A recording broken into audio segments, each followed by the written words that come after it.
She was the church girl everyone admired, but what she does at night nobody knew, until the secret growing inside her refused to stay silent. A priest's fall, a daughter's shame, a family shaken to its core. Now her tears have names and her past has consequences. This isn't just scandal, it's betrayal. It's truth clawing its way to light. What happens when your greatest mistake calls you Mama? Let's find out. Amara patiently waited outside for Chidinma and Father Dominic to finish their conversation, and after they were done, she confronted her sister Chidinma privately. Tell me the truth, Chichi. You are pregnant, aren't you? Chidinma silent for a long time, then softly she answered, Yes. For who? Amara asked. Father Dominic, she replied. Amarachi couldn't speak. She felt her world crashing down. Their holy home, their perfect parents, their righteous image, all crashing down before her very own eyes. She didn't say a word to her sister. She got up silently. She left. On getting home, Amarachi didn't sleep that night. Her pillow soaked in tears. How could her own sister and a priest? How did we even get here? She said to herself. By morning, her mind was made up. She called Chidinma aside to have a sisterly conversation with her. Chichi, you need to tell mommy and daddy before someone else does. Chidinma looked at her bitterly. Tell them what? That their holy daughter is carrying a priest baby? That their precious Father Dominic has been hiding more than rosaries and Bibles? What do you want me to tell them? And you think silence will protect you? This is already too big for both of us. It's better to tell them yourself. Amara cut in. But Chidinma wasn't ready. She begged Amarachi, please, just give me time. I will handle it. Don't tell them yet. I know what to do. After much plea from Chidinma, Amarachi agreed to keep it a secret, but only for 1 week. That week, it felt like a year. Until one Sunday morning, a month had passed since Chidinma had moved into the church for her supposed spiritual retreat. Mr. and Mrs. Agboze had trusted the priest completely. To them, the church was sacred ground, a place where the devil had no voice, but even sacred grounds have shadows. So, Mr. and Mrs. Agboze decided to pay Chidinma a surprise visit. They wanted to see her progress with their own eyes. The moment Mrs. Agboze saw her daughter, her heart skipped. Chidinma looked pale but bloated. Her eyes were restless. Her usual glow was dimmed, hidden beneath layers of forced smiles. As they walked to the church hall together, Chidinma slowed down. Mama, I will join you, she said quickly, excusing herself with a quick smile and slipping into the other corridor. Mrs. Agboze watched her closely. Something was wrong. A mother knows. That night, she turned to her husband in bed and whispered, I don't feel peace in my spirit. I think we should bring Chidinma back home. Her husband sighed deeply. We don't want to interrupt what God is doing in her life now.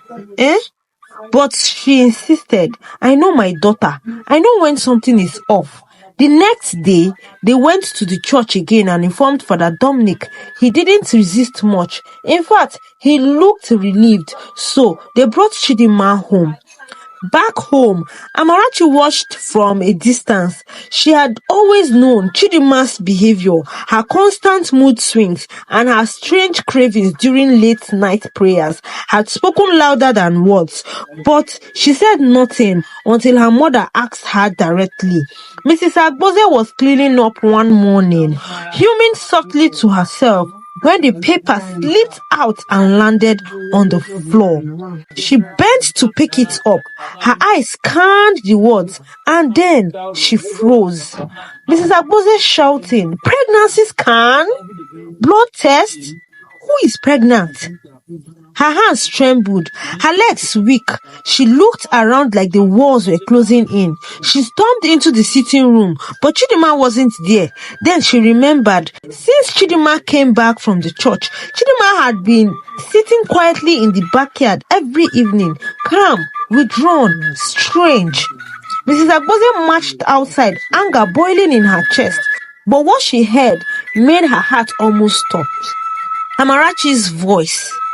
You said you were going to tell our parents yourself and asked me to give you a week to come up with something. It's already 1 month and 1 week, Chidima. Do you want me to tell them that you are pregnant? Mrs. Agbose stepped forward, her voice like thunder. Pregnant? Who is pregnant? Amarachi and Chidima froze, their eyes wide, their mouths sealed. Mrs. Agbose screaming, someone talk to me now. Who is pregnant in this house?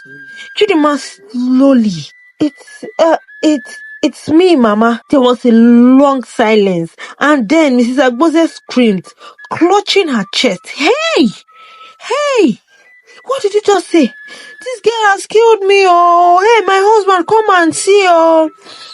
Mr. Agbose came running. He found his wife shaking, his daughters pale, his soul already knowing something was wrong. He raised his hands. All of you inside now. Chidima sank into the couch, her eyes fixed to the floor.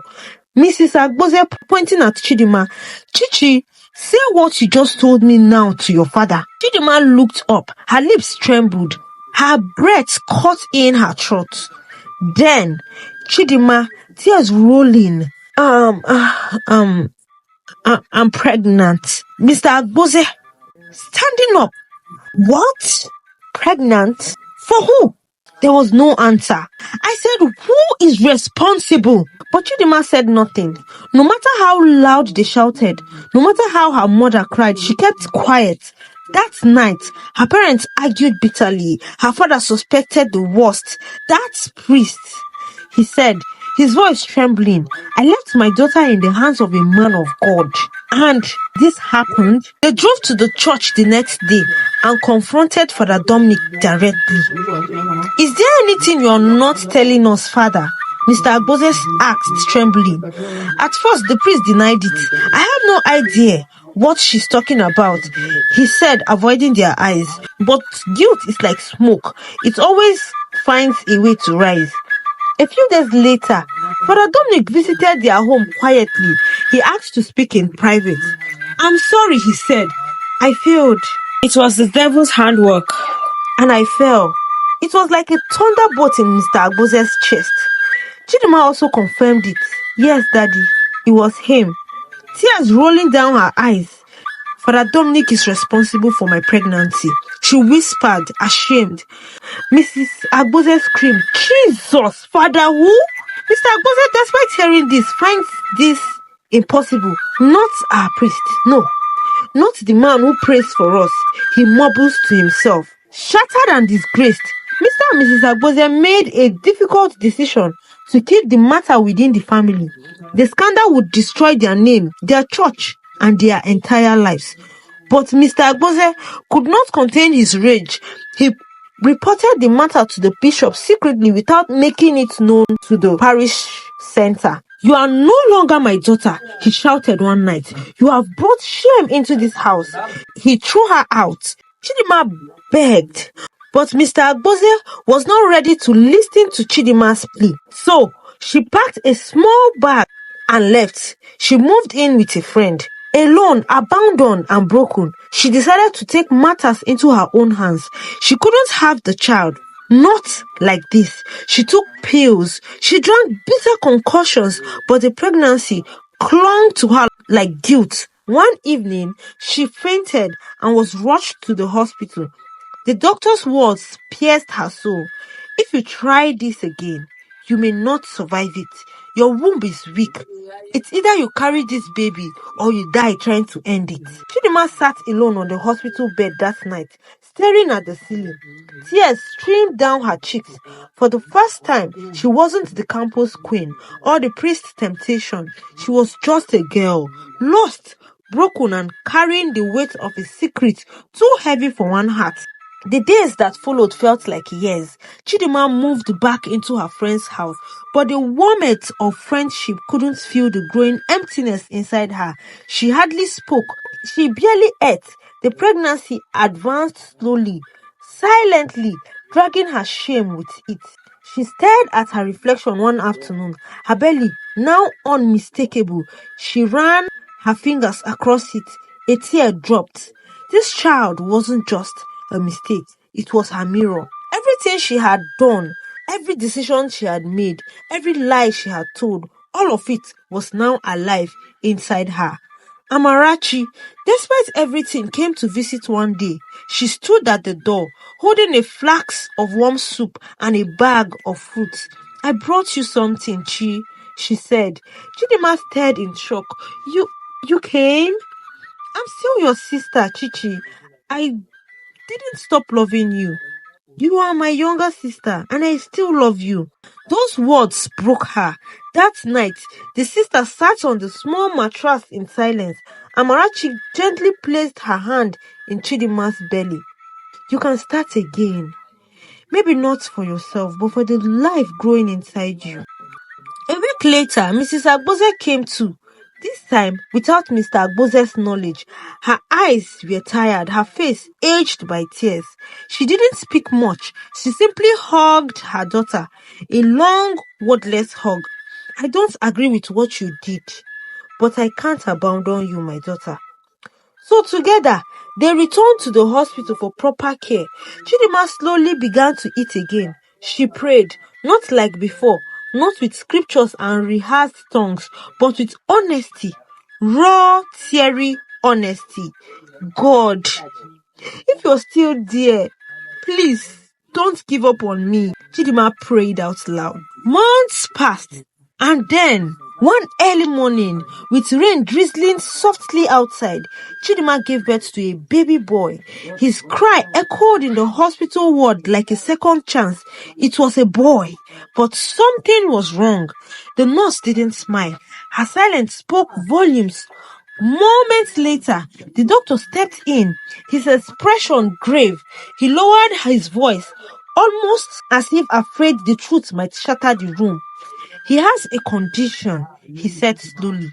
"It's linked to the substances taken during the pregnancy." A heavy silence followed, but he continued, his tone softening. "It's not permanent.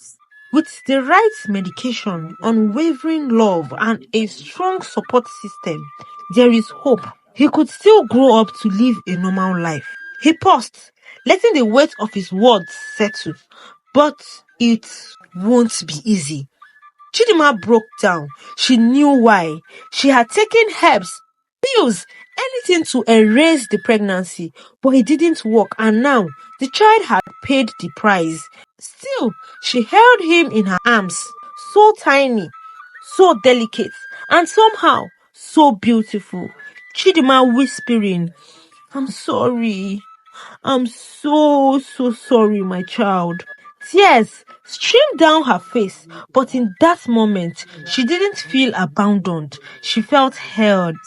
She looked down at the child, his fingers curled around hers, and she named him Chimamanda. My God will not fail me. Because even after everything, she was still standing. He was still breathing.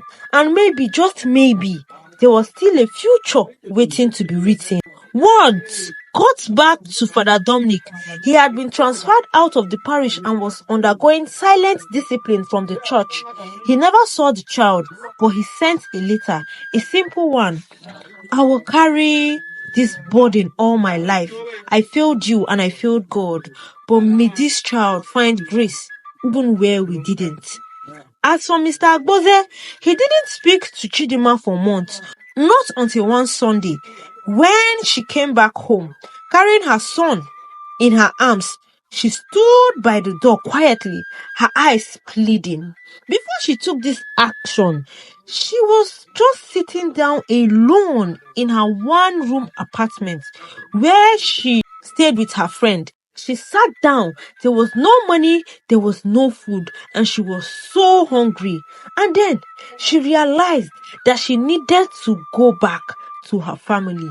She needed to go back to her father and properly apologize. At least this suffering, this burden will be reduced. So, while she stood by the door quietly, her eyes was pleading. Her father walked out of the house, stood before her and the child, then bent slightly. He didn't say a word, but he took the baby from her arms. And in that moment, something shifted. Not everything was healed, but forgiveness had begun. Some wounds take years to heal, and some mistakes leave marks that time cannot erase. But in every fall, there's a lesson. In every shame, a chance to start again. Chidinma's story is not one of perfection, but redemption. A reminder that even in our darkest hour, grace can still find us. And though the consequences of sin may linger, mercy still speaks louder. Because at the end of the day, God doesn't always stop the storm, but He walks with us through it. Thank you all for watching. We have come to the end of this story. Please, if you haven't subscribed yet to this channel, do that now. It goes a long way for us and it is free. Click on the notification button, like, and please share. Until next time, enjoy the rest of your day. Bye.